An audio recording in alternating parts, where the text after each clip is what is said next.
Okay, today is Friday. Today is Saturday.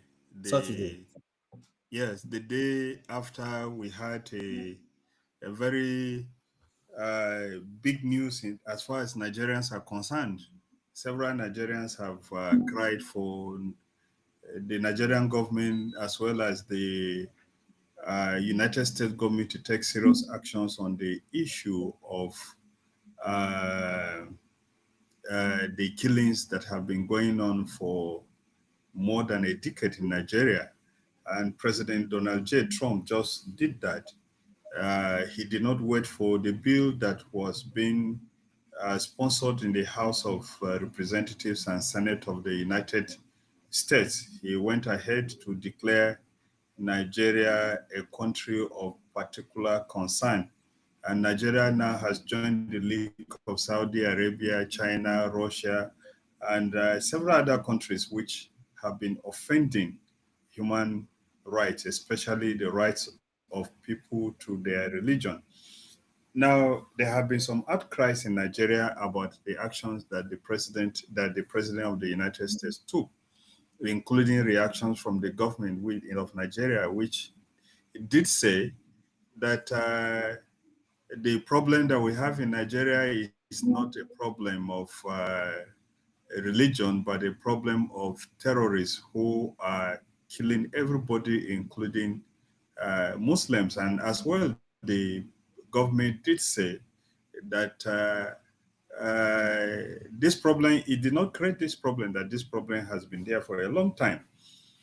Now, of course, this problem has been there for a long time, but the a report of the United States Commission on International Religious Freedom 2025 uh, acknowledges the fact that some of these actions have been undertaken by non-state actors, but that the government is not doing much to rein in these non-state actors who are causing so much havoc in the country. And now, what do you think about what has happened now? Will it move the Nigerian government to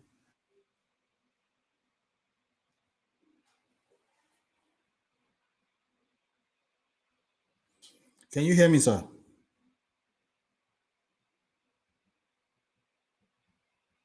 uh,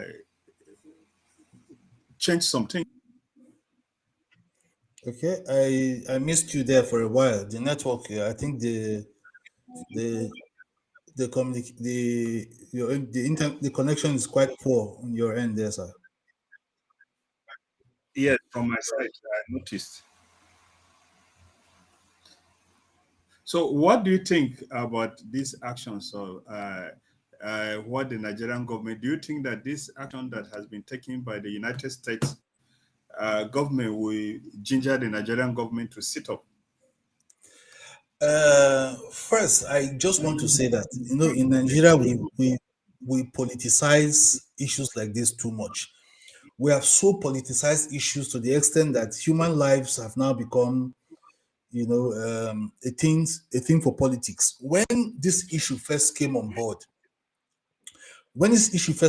in the limelight, sponsored by Ted Cruz, I expected the Nigerian government at that time to tackle this issue head on. But the Nigerian government has been playing politics, and I will come to this part later, to the fact that less than 24 hours after Donald Trump uh, uh, issued that statement and the rest of them, I've seen a lot of politics of religion and ethnicity at play within the last 24 hours. First, everyone is denying the fact that, yes, because we've seen different narratives since this issue came into the limelight, that uh, no such thing have happened. Christians have been unalive, Muslims have been unalive. That is just a blanket issue of insecurity in Nigeria. But that is not the case. And some people think that what we are seeing now about Christian genocide in Nigeria is something that started yesterday. Some people, one thing I want to believe in Nigeria is that people have what we call political amnesia. People forget easily what is happening. Most of these killings we are talking about is not something that happened yesterday or last year or the last 2 years. This is something that is systematic. It has been there for more than 10 years now.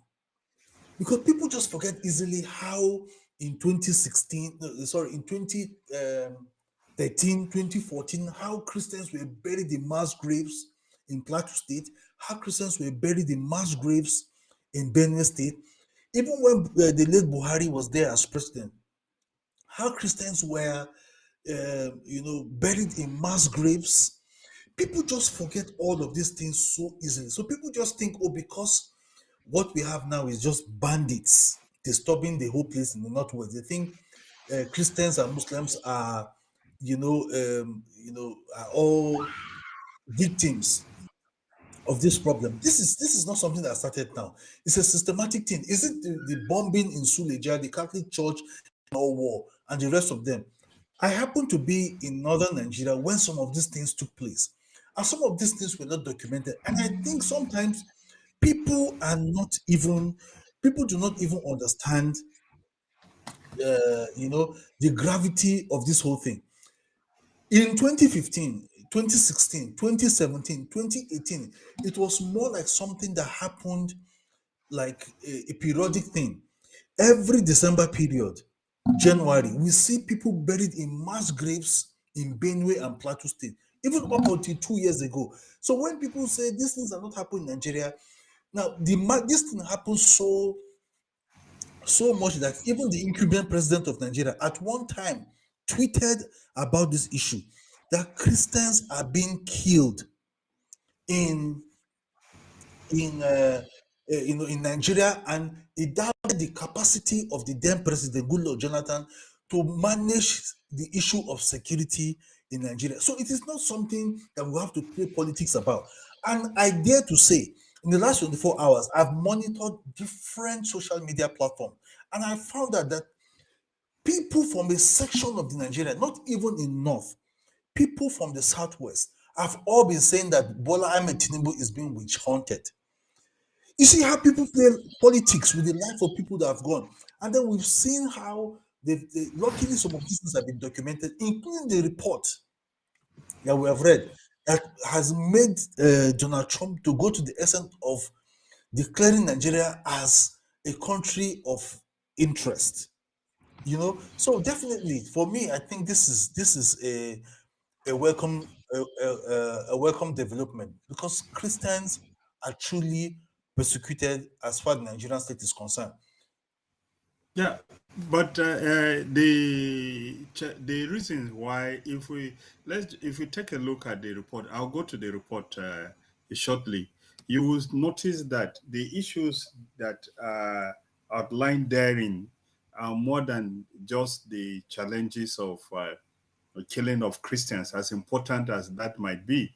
The issues that were raised in the report include the issues of the blasphemy law, of the Sharia law, as well as the issues of so many people being imprisoned today, including Muslims, by some state governments who are pursuing a blasphemy law that is outrightly should not be recognized in a plural society where people converse views and have different religions. So when I see that people narrow everything down to the simple issue of the numbers of people that have been killed, whether more Muslims have been killed or more Christians have been killed, it begs the question. And I think I at a point I actually thought that the people conversing those opinions were actually deliberately um, trying to divert attention from the weighty issues that have been raised by uh, the United States Congress. And of course, we also have the questions which those, unfortunately, including government officials who are raising the issue of whether how many more Christians or Muslims are killed, fail to ignore that the report that the U.S. Commission on International Religious Freedom brought out in 2025 Also, lists the fact that Christians, I mean Muslims, were being killed by these terrorists, and by these terrorists, it did acknowledge, so to say, that Muslims were also being killed. But then the second question, that when you now have people saying that more Muslims are being killed, the question you will ask is, how did they know the number of Muslims that were killed, since federal government did not do any investigation? And in our census, in the last 30 or 40 years or more, in all the census that were conducted in the country, religion as a category was removed. So nobody knows which religion has people or not. So it's very funny that people are saying that more Muslims have been killed, because there is no, the first point is that we don't put the category of religion in the census that we do. So how did they come to know that more Muslims have been killed? Number two is that because government has not done any investigations, and the churches keep records of their members, it therefore is logical to insist that it is only the churches that know the number of their members that have been killed. And the people who are saying that, thirdly, who are saying that more Muslims have been killed, have not even brought out any statistics to counter the statistics that are issued by the church, which also, I think, aligns with your question, with your position that we're simply engaging in we're simply engaging in politicizing an issue that should not be politicized. You see, sometimes they said if you want to hide something from Nigerians, put it inside a book.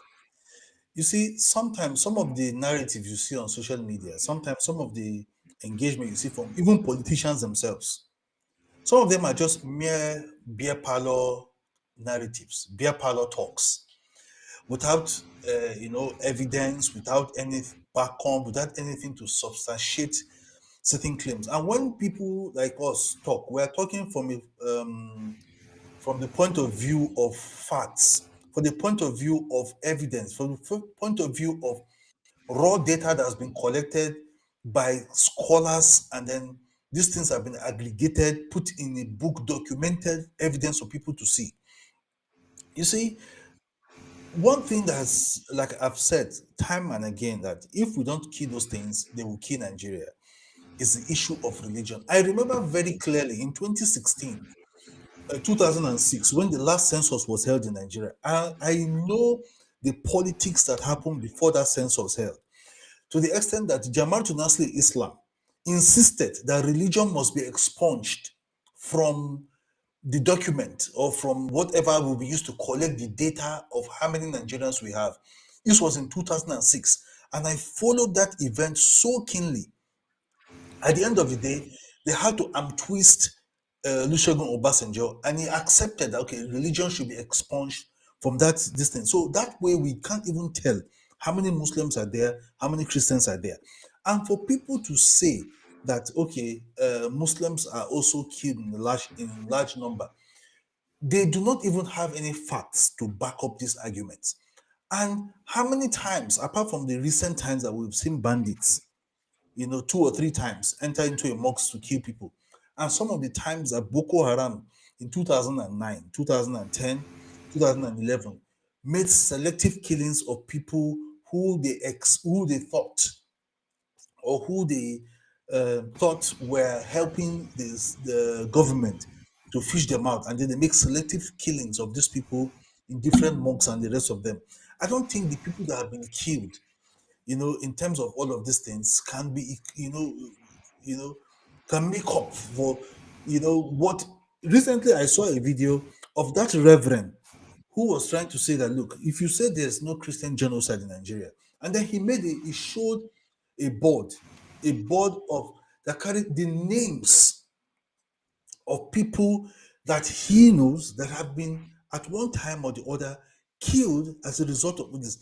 And what people do not even understand, in 2014, I remember very clearly when Jonathan was the president. I remember at one time that Fulani headers went to a gathering where people were shot, people who were already there to mourn and to bury people that were already killed previously, and then killed them simply because they were Christians. And we've seen these things happen time and again. And if you say, "Oh, Muslims have also been killed," have they been targeted deliberately in this act of genocide, or some of them are part of what we call collateral damage? And although the report says that, okay, Muslims have also been killed, but have they been targeted? There's a difference between people caught in crossfire, or people who fall victims, or people who were part of bloodthirsty terrorists. Are there people who are targeted primarily or principally because of their faith? So, when I see some people engage in some of this narrative that, oh, the Muslims have been killed, and just like you said, can they provide the names of people who have become victims of these things, or targeted specifically because of their religion, or they have been targeted because bandits just want to take advantage of the weak security nature of Nigeria, attack villages, get them to pay dues and all of that. So some of these people who are saying this thing, they do not even understand the fact that there's a certain report that exists that captured all of these things and has been released in 2025. Because what they do not know is that Donald Trump, as a president, will not just wake up because he has hatred for certain class of people, just make Nigeria a country of interest. He must have relied entirely on certain facts and reports. So when it comes to this thing, and I ask them, show your fact, or are you just speaking because it is their parlor talk, or you have fact to back up your claims? And like I said, the issue of religion and ethnicity has always been a problem in Nigeria, and it will not stop today, or neither will it stop tomorrow. And we've always politicized. At the end of the day, I made it clear to someone last week. I said, when we say Christians have been killed, Muslims have been killed, do you know this is even a serious indictment of the Nigerian government, because the constitution says that the essence, the primary reason why we have a government is for security and welfare. So if the government at the end of the day cannot even guarantee that they are saying Muslims are killed, nobody should even be killed, whether Christians or Muslims. Nobody should even be killed. For the fact that the government is even politicizing this whole thing, it shows that the government should not even be there in the first place, as far as I'm concerned. Well, I think let's take a look at the report. I want to share the report on the screen in a minute. You see the countries that are involved, that you have Eritrea, you have Nicaragua, and Afghanistan. then you Afghanistan and Nigeria. So let me just go back to the screen and then we share the. Okay, I'm sure you can see on your screen there. Yes, I can see. On my screen, sorry, you can see Mhm. on my screen that the report that was Yes. that led to all this we're talking about. That he said the last paragraph on the first column of the key Mm. findings says the Nigerian federal government also continued to enforce blasphemy laws that include a penalty of up to 2 years imprisonment for acts persons consider as public insult on their religion. Okay. Several states governments also enforce their more stringent blasphemy laws to Okay. prosecute and imprison individuals perceived to have insulted religion, including Christians, Muslims, and humanists. At least five prisoners remain in state custody on blasphemy charges at the end of the year, including Okay. Mubarak Bala, Yahya Sharif Aminu, Mhm. Ismaila Sani Isa, Sheikh Abdul Jabbar Nasiru Kabara, and Abdulaziz Inyas. Okay. So Let you me. can see that the United States is not just talking about uh, it's not just talking about Christians. You can see the list of the people here includes non non non includes You non-Christians, see, Muslims yes, mainly. yes. And if I, you go I to the think last paragraph I of think that I'm second column, okay. I you think I may also have see that. okay. Let me read. It says in July, the Anambra state government demolished an indigenous shrine after the governor and Catholic bishops called on the state to eliminate and banish neo paganism and works of darkness and evil.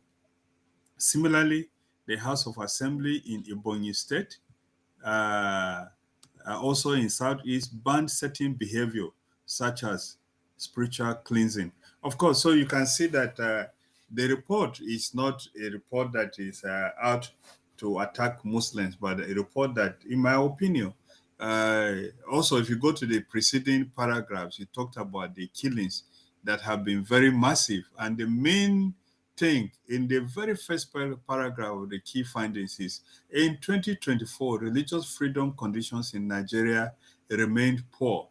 Federal and state governments continue to tolerate attacks or fail to respond to violent actions by non-state actors who justify their violence on religious grounds. These actors include Jamatu, Al-Sunnah leader, what that is Jazz, or Boko Haram, and the Islamic State for West Africa, ISWAP. Bandit groups also participated in attacks against religious communities as well, which is true from where I come from, and also certain parts of Plateau, Benue, and Nasarawa, Kaduna, because in all of these places where villages were attacked, what happened was that the churches were primary victims of such attacks. In almost all the places that were attacked, church buildings were destroyed, and pastors were primary victims of those attacks. You were trying to Okay. say something. Yes, I think I may have omitted issues relating to the blasphemy while I was giving my submission before you brought up this thing. You see, in that report, you mentioned the fact that Northerners who were alleged to have blasphemed against the faith, they're in prison. But the Christians who were alleged to have blasphemed paid the ultimate price of death. Is it the woman in Kubwa? Is it the deeper life woman in Kano, in Kubwa, Abuja? Is it the Gideon Akaluka? Is it Deborah in Sokoto? And so many others that we have seen. Even recently, there was a video I saw about somebody that was lynched to death simply because they alleged that the person, you know, was blasphemous. And the ones that you have mentioned, sometime in 2018, I met someone who was a Muslim, and then they said that they were no longer they no longer believe in Muslim, and then they joined a teaming list group of atheists in Abuja, and then they said they were going to kill the person. I happened to come across that person, and then we had some talks, and I said, look, it is your fundamental human right to believe, to denounce whatever religion you want to denounce as far as Nigeria is concerned. And Nigeria is secular, and then the constitution says that you have your freedom to associate, the freedom to religion, and freedom to whatever you believe in. So you don't have to be scared. And the person showed me messages that they received from family members and from other people who used to know them as Muslims, and then now they are declaring that they are atheists, they no longer believe in God and all of that. And I said, I would advise you to approach a lawyer to get them to get the court to enforce your fundamental rights. That was that. Now, that report, that place you just highlighted, you see that those people who were indicted or alleged to have blasphemed, they are in prison.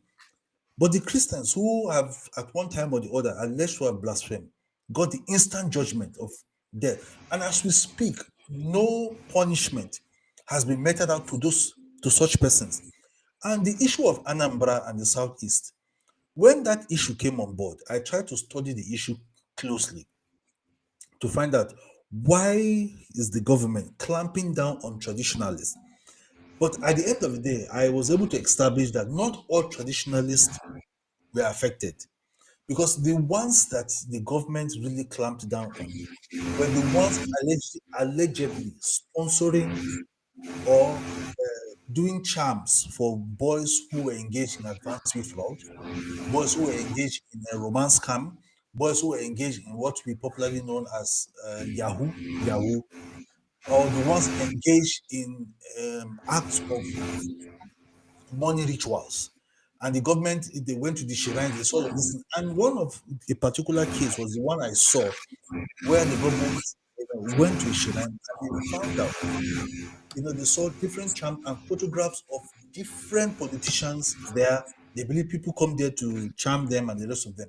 So, according to the government claimed that they clamped down on those aspects of the traditionalists were the ones who were doing carrying out illicit charms, or they at one time found out that they used human blood for sacrifice and the rest of them, because there are still some registered traditionalists who are practicing in those states, Ebonyi and Anambra State, who nothing happened to them.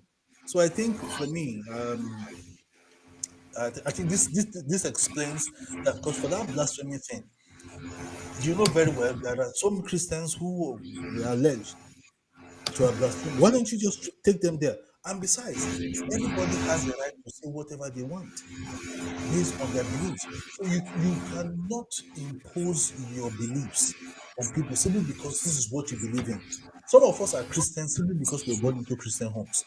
Some people are Muslims simply because we're born into Muslim homes. So you cannot impose or superimpose your beliefs and religion on anybody. So if anybody says they do not believe in anything, and they are not breaking any law of the land by proclaiming or saying whatever they want to say against your religion, you have no right whatsoever to attack that person or to make out any form of judgment. Because the judgment you want to make out, or what code, or what penal code, what criminal code would you use to prosecute such an individual? And I think one of the reasons why Nigeria is even in that list, aside what Ted Cruz and the rest have been pursuing, is the fact that there's no religious freedom in Nigeria, and it's people do not have a right to express their religious views as far as Nigeria is concerned. I think the whole thing still borders on issue related to human rights. Yes. Well, one or two persons may join us as we proceed. So, Okay, in the discussion, but come to think of it, the issue of religious right. Let me show you. Let me get some documentations. Get some things up. okay. Uh, but before I get them up, the fact of the matter is that uh, the fear of most people in government is that once you have the government, you have this tag on Nigeria, they may receive sanctions or may receive some penalties. That's actually their fear. Because all the arguments of governments that I've had the did not deny the allegations, did not deny the issues that were being mentioned, issues that people are complaining about. I didn't see denial. All I saw is people being afraid that if this goes ahead, uh, they may receive some penalties. Uh, what really I should people fear in the worst case scenario when it comes to this CPC uh, status for Nigeria? The worst case scenario would be certain form of embargo, which is not really that deep. The only thing is, it is going to, the government might not even feel the heat as much as the citizens, because certain persons who wants to travel, in Nigeria, they put more scrutiny. The first time Nigeria went into this such a list was after the failed Abdul bombing in 2008, I think, something like that, when Nigeria was now declared a country of interest after the failed bomb attack by the Abdul Muttalib in 2008. I think something like that, 2007 or 2008. When I think it should be 2008 or 2009 when that thing happened.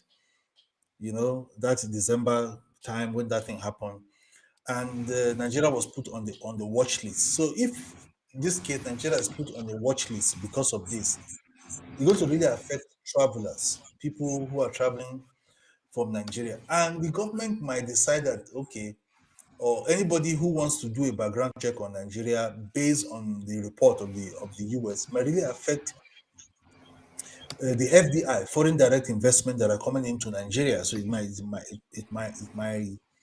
affect when people want to do things relating to Nigeria. All of this might affect, and then it might affect Nigerians rating.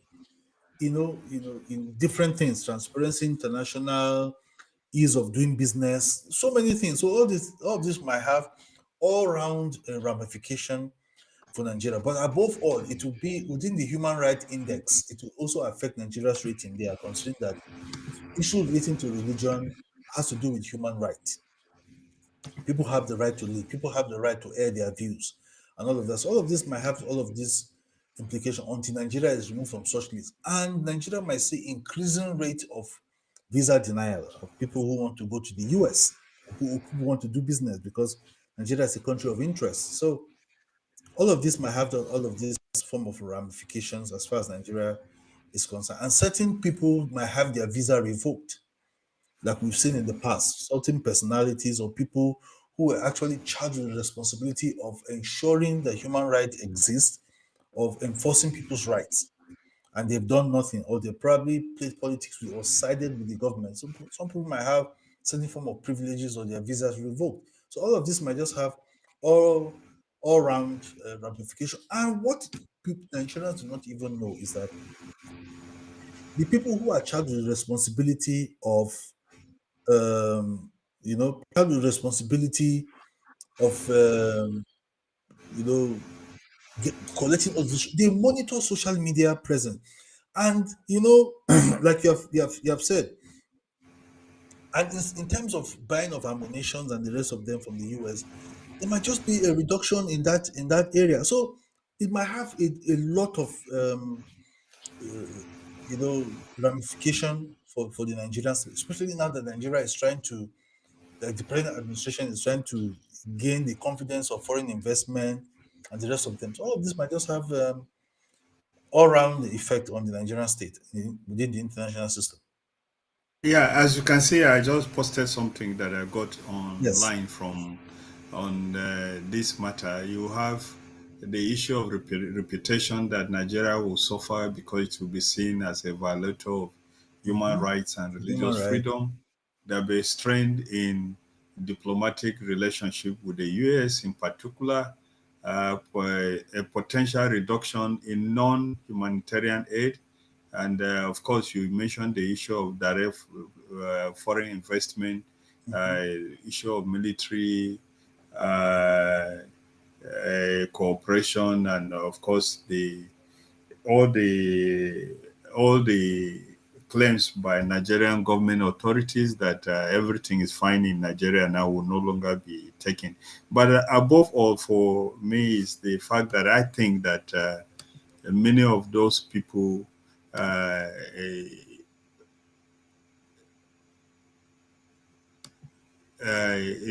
many times what simply happens is that the US government will target individuals and groups and institutions like Boko Haram and co. Hmm. In fact, that is recommended in the report, who have who are complicit in the things that have happened. And if what I do understand with the international system is it's not so much that some wrong actions have been taken by any state, but whether the state has the capacity to redress those situations. And that is where I think I find the responses by the Nigerian government very funny, because they appear to be giving the impression to the world that they are not capable of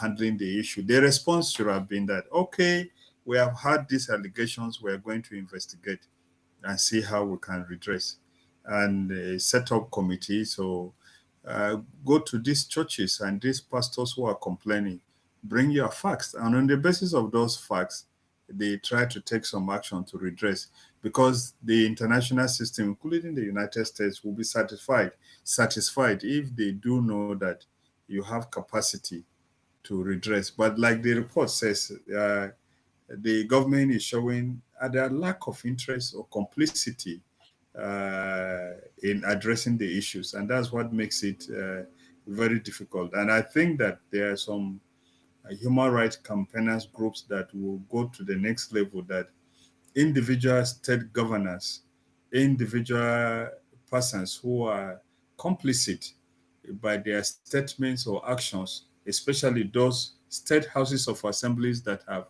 sponsored this repressive blasphemy law, is that they are likely to get their visas denied or have sanctions placed on them. Yes, absolutely. So, and when I saw the government response this morning, I said, this is a very, very, very wrong move. I don't know who advised. I don't think if the foreign affairs minister was really knows his onions, he shouldn't have, because whatever response the foreign ministry gave must have been approved by the government of the day. So I don't think when I read the response, so what I expected is exactly what you have said. You should have said, okay, we have acknowledged um, your concerns about what's happened in Nigeria, but definitely you must have gotten this information from credible or whatever sources. The government of the day is really poised. The government of the day is really ready, or trying to maintain security. But these are some of the things we inherited, and some of the issue relating to this persecution or genocide that you are saying, it's not something that started yesterday. So we'll do everything we can to ensure this is thoroughly investigated. And what I expected, to be honest, what I expected the government would have done would have said, okay, we'll carry out a public hearing on these issues. We'll call the actors involved in these matters, those who have alleged in the past that they are people that they knew have been killed or affected by these allegations. We will call them in an open public hearing to get their facts, and then we'll get government to investigate. I think this act of transparency alone will get the US government or other authorities to say, okay, these countries acknowledge that some of these things are happening, and they are taking remedies, taking steps to address them. Not just coming outrightly to say Muslims and Christians have been killed. These are human lives you're talking about. That means at the end of the day, you are indicting yourself, telling those outsiders that you don't even have capacity to manage insecurity in Nigeria. Especially, this is the government that is calling out for foreign direct investment, calling for military aid and the rest of them. And an oil producing country for that matter, with so much money, and they see all of the profligacies of public office holders and the rest of them. So you just know that the government is not taking Hello? security, primarily Yeah, as a I'm just function of talking. government. They're just in, I, doing other things. So yeah, I what I think it expected the was, government to I do, think and the if you phone even see on the tweet, if you see the tweet on of the program. I think I if you see saw the the tweet of video of one. the president's handle, it simply shows that No, they are playing the phone, politics the with all of line. these things. So I don't think No, there are one and two. I'm considering the fact that Anyway, I just the try. president You try tweeted everything. just few years ago, acknowledging when he was in the opposition, acknowledging that there was indeed a genocide against Christians in Nigeria. So with that now, and it's a verified account. With that now, how? So what I expected to do, because instead of you to backtrack, so everybody knows it's politics. You simply say we have acknowledged, we'll carry out investigation, carry out a public hearing that will be televised. The whole world would see that, okay, yes, we are truly on top of this issue. We're investigating. We will prosecute, make scapegoats out of people, and then this will send signal to everybody that, look, yes, we have a government that truly acknowledges the fact this is because even the ones that say Christians and Muslims have been killed, how many people that have been involved in these killings have been brought to book, have been prosecuted? We have not seen any. Even the recent one in the Yelwata, we've not even, they just brought out some riffraffs at the end of the day, 7 people, and said these were the ones who carried out the killing. All these things were just lies. How many have been prosecuted? So in the long run, even the one, the Suleja bombing and the rest of them, people that were found with checks and were arrested in Borno, where are they today? The people who killed in Owo and the rest of, where are they today? A lot of people have been granting amnesty. So they just see that the government, is just playing politics with human lives. So they know all these things. So I don't think the government should, because giving instant, it's not a question of just giving instant response. It should be a response that will placate people, placate all the stakeholders. So I think the government did not do well as far as that response was concerned for me. Okay, you are referring to the tweet that President Bola Ahmed Tinubu official Yes, this but was 2014. on at 10:41 a.m. Uh, Yes, 2014 yes. on And the if January 1, where he and said the yes. slaughtering of Christian worshippers is strongly condemnable. It calls to question the competence of Jonathan to protect Nigerians. Now, So the now if question people will ask him now is, how is when did the slaughtering of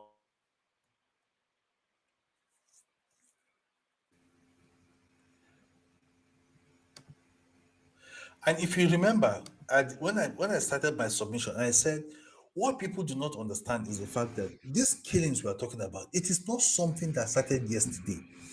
This is a systemic thing that has been on for over 10 years. Even the president, when he was in opposition, tweeted about it, acknowledging the fact that Christians are being slaughtered. You see? So it's not something because some people just come out, where are the killings? Not such killing happened 2 years ago, 3 years ago. I said, no, it's not something that happened just 2, 3 years ago. This is a systemic thing that has been on for over 10 years. Even the president, when he was in opposition, acknowledged it. So many people have not acknowledged it, even though some of them have deleted the tweet and all that. Some people just so they think it's something that happened 2, 3 years ago. No, it's a systemic thing since 2014 or before even yeah, we 2014. have Uncle Peter Sekoka joining us, but we can only see his head. We can't see your face. You need to We used take to your adjust the camera camera up. to come. Yes, yes, Uncle P. What contribution do you have for this our discussion? He's muted. Yes, I'm meeting him now. Okay. I know about the topic, but I've not been listening to your conversation or debate. But Yes, we're just my go take ahead. on Go this ahead. is that it really doesn't matter which way Nigeria government take it. It looked to me that with the action the Americans are taking will make us wake up in Nigeria. We can't deny the fact that they said people have been killed on both sides, in Muslim, non-Muslim, Christian. That's really not the major issue here. The major issue is what is Nigeria doing about all the killings that are taking place. That's the main issue we should be debating. And my take on this, I'm glad, although I'm glad the Americans are saying something now, which I think it will make Nigeria to wake up. Your gentleman there was saying that the action the Americans are taking, some people are worried in Nigeria that it might affect their traveling to that part of the world when they want to obtain visa. I think the people that should be worried are the people that are in government that the America are actually talking about. It's not like me or you who want to go to the state. No, they are the one to be worried. And if they are really worried, if they are concerned, then I think about time they wake up and address the issue. Because if they don't, we don't know what's going to happen next. We don't know the next course of action. The Americans, they are unpredictable. We really don't know. We have to wake up. Gentlemen, you know very well the killing that is going on in Nigeria now is unacceptable. Doesn't matter whichever way you look at it, it's not acceptable. And something needs to be done. You know, if people are saying um,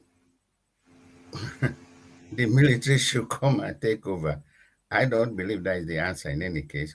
But if you look at what is happening, it looks like the civilians, the people in government today, are not able to do anything about it. They are not capable because they are complete. They are part of the problem. Since they are part of the problem, now the question go begging, what is the next option? What can we do with all the suffering? And as far as I'm concerned, people should speak up. Anyway, I don't want to go for because the problem we have at the moment is that Nigeria as a country has failed the citizens because number one priority of any government, forget about food, business, for no, number one priority is to protect lives and properties. If you can, as far as Nigeria is concerned, a country like Nigeria where there's total and complete breakdown of law and order, I can't see how we're going to move forward. That's number one priority. If you can't protect life, properties, and lives, where do we go? The judiciary is up the creek. I don't know. So, the, not only America, don't get because okay, Donald Trump is bold because his United States is massive. They have the manpower, they have the everything. It's not the only American that are talking about a failed state like Nigeria. Some people might not be using that word, but we need to wake up. People like you in the media, somehow, you have to say something. But unfortunately, the media in Nigeria today are also at fault because they are not reporting the truth. They don't tell you exactly what's going on. So we ordinary citizens, we're in the dark. So I believe what America is doing, to come back to your point, Honorable, is that it's a good step, it's a good move.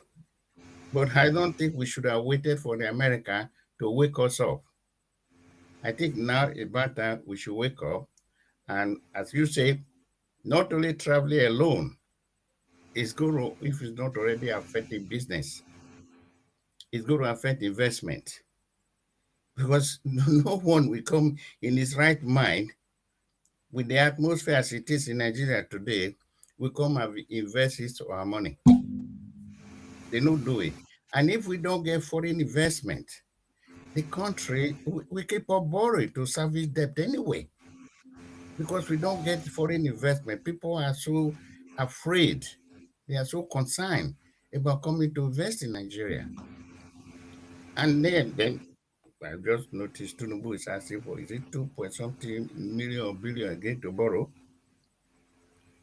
It seems to me it's borrowing every day because there's no internal generated revenue in our country.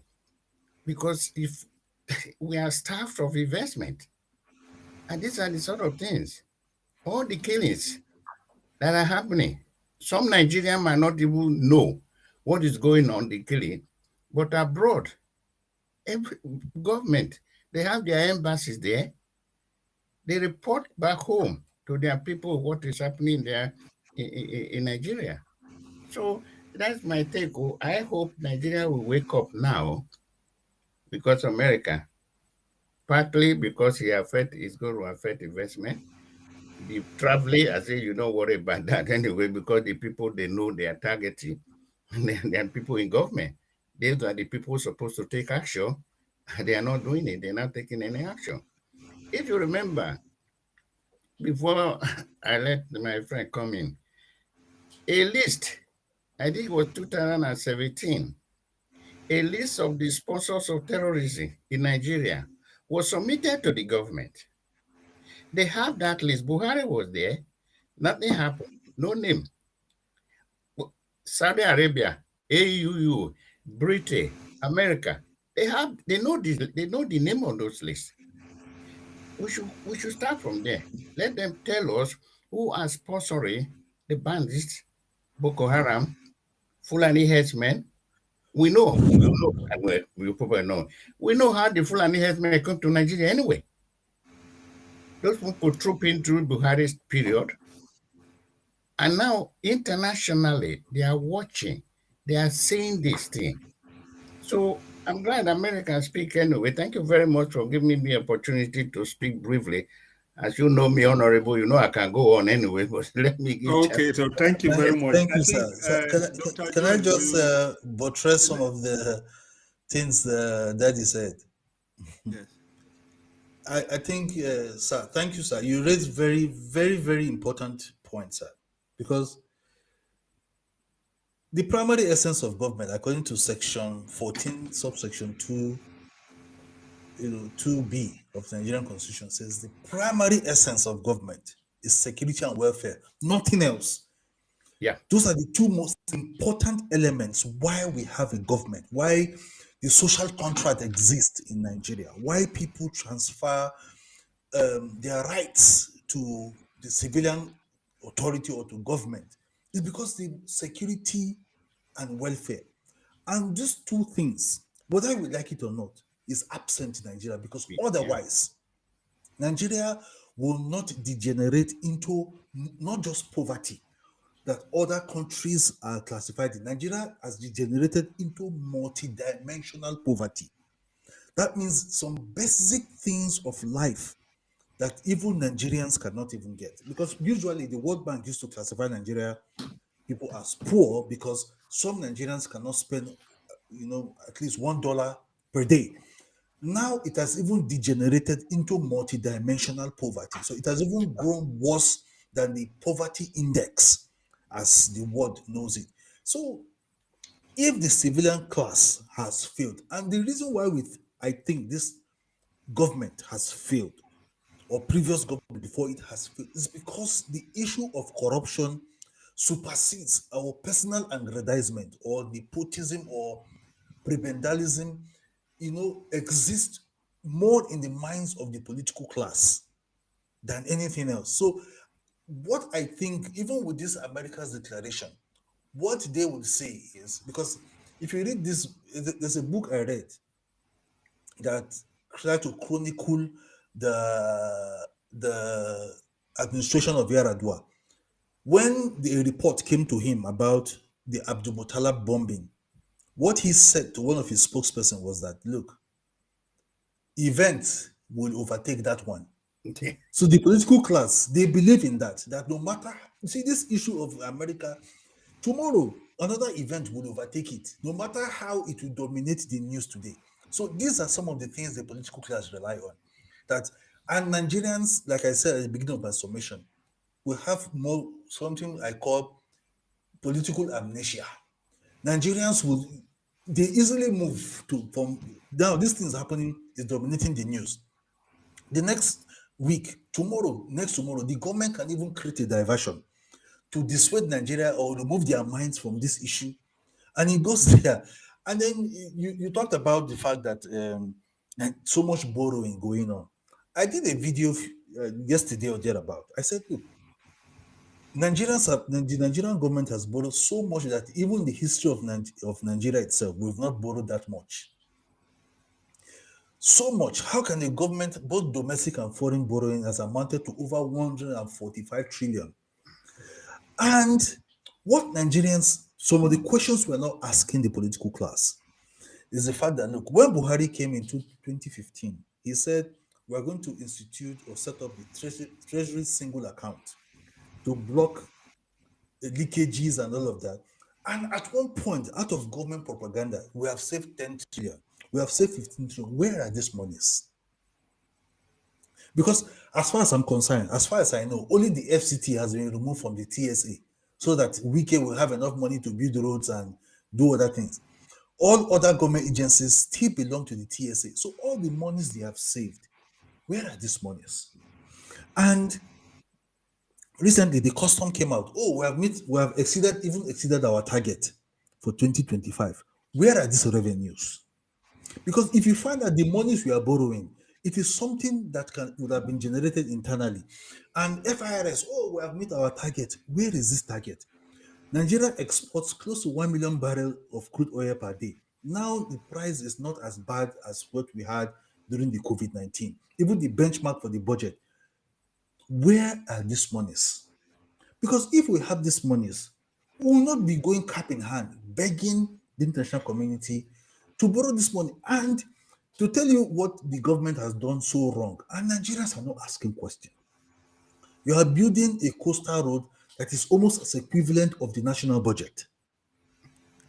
Meanwhile, we have a lot of federal roads out there which are very, very bad.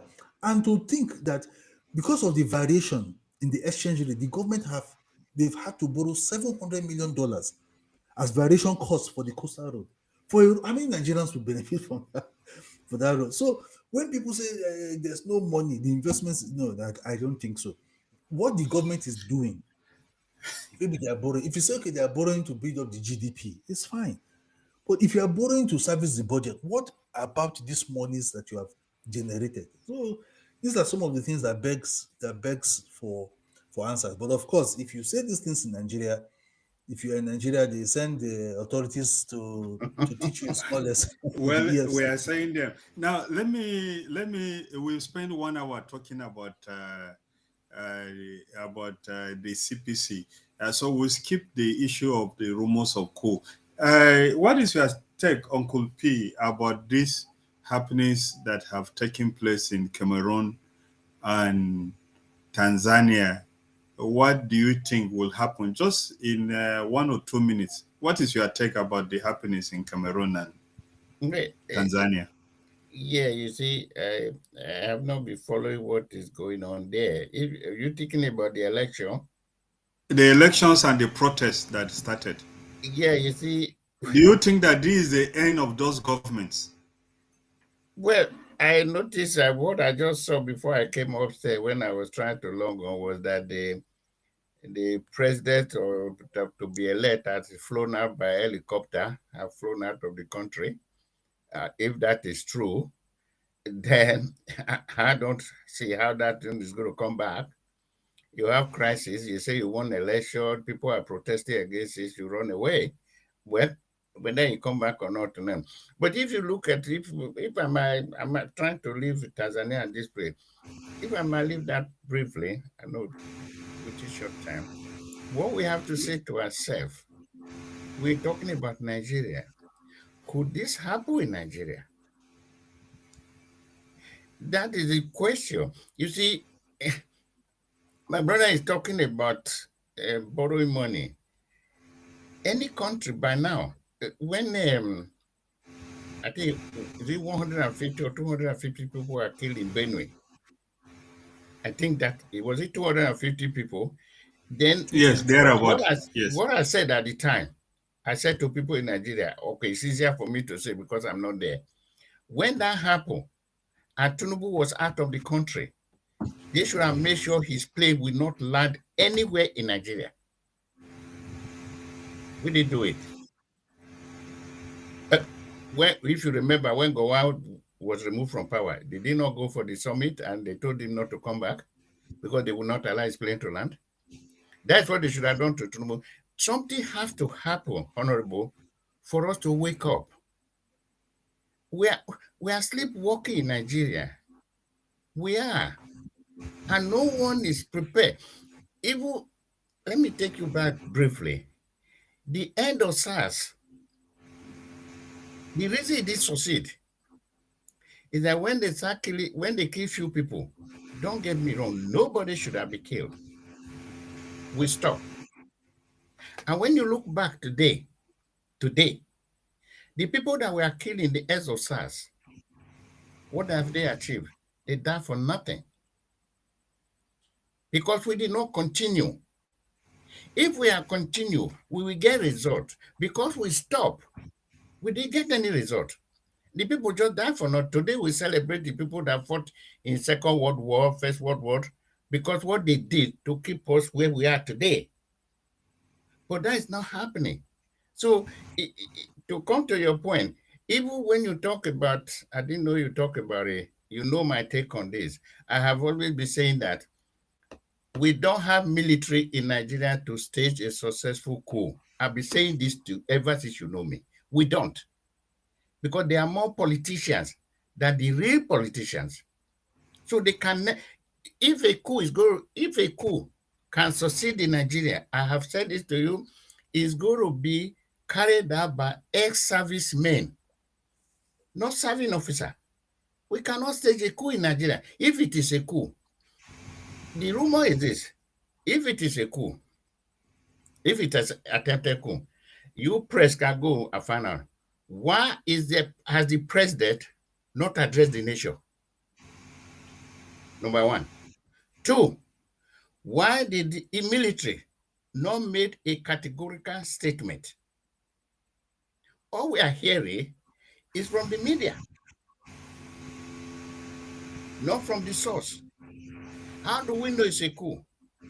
When you put all this together, you see, you can ask yourself, has this anything to do with 2027 or not? That's a question.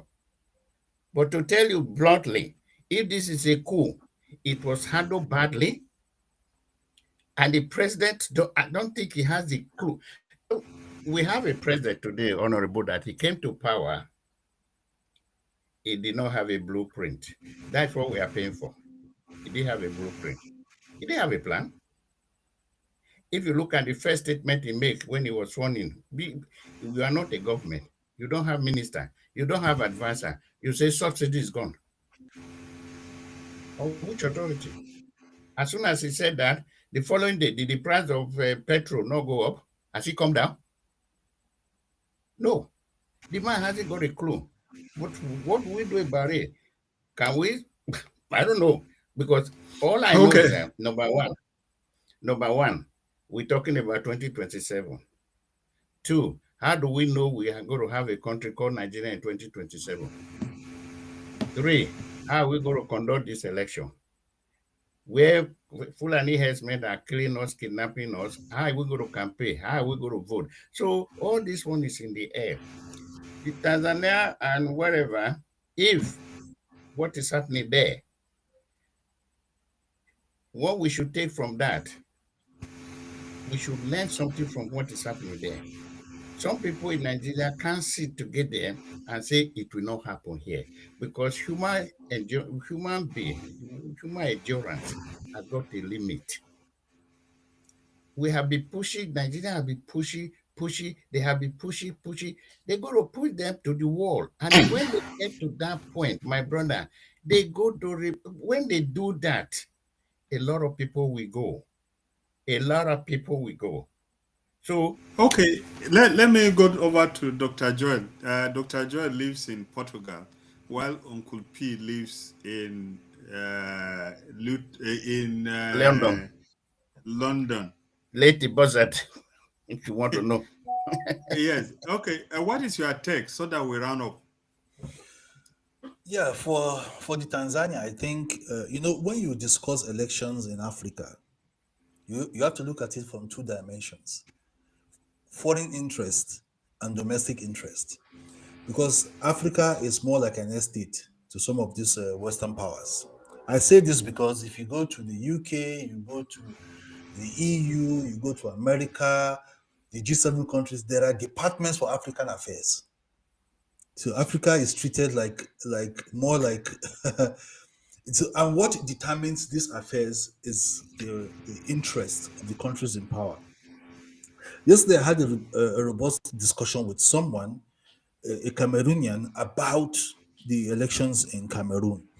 And then, as we speak, Paul Biya is not even in Cameroon. He's somewhere in Switzerland or Singapore or even in Paris as we speak.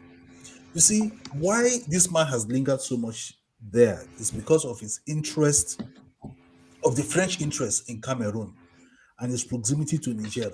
And one of the reasons why Chiroma in Cameroon might not be might not become president despite all of the hues and cries is because the French will try to protect her interest in Cameroon, and the fact that Chiroma, who is from the core northern part of Cameroon, might have serious interest or serious affiliation with the regime in Cameroon, in Niger, that has tried to truncate French interest in Cameroon. That is on one side. And now the protest, and you know, I've always said this. I've said it times without number that the kind of democracy practiced in Africa is peculiar. It's different from the general principles of democracy practiced in every part of the world.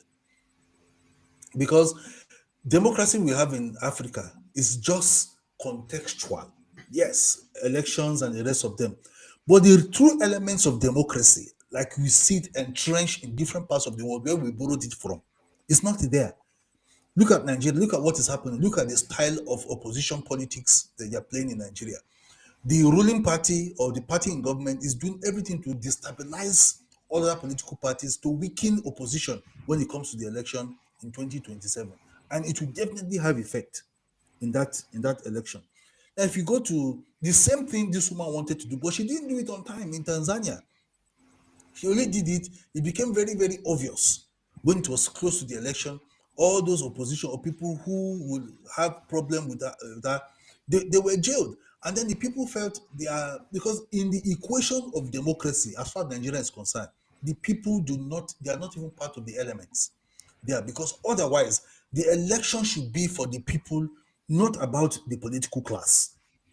So what she did all opposition. At the end of the day, I was following the elections keenly. At the end of the day, she was declared to have won out of 37 million registered voters. She won 31 million votes in, in Tanzania, declaring her, meaning that she had over 70%. The same thing in Cameroon. At the end of the day, a man who was not even there to contest the election said, according to the constitutional provision, he got 53.5% of the total votes in Cameroon, declaring him the winner, and the rest of them. So all these rubbishes, and why you have not seen the international community, talk about these elections that happen in these places, is because their interests are protected. So you are saying whether those protests will have success or not. The success of those protests will be hinged upon the interests of the people, the foreign powers that have interest in these countries. Look at what happened when we had Laurent Gbagbo when he contested the election in Cote d'Ivoire.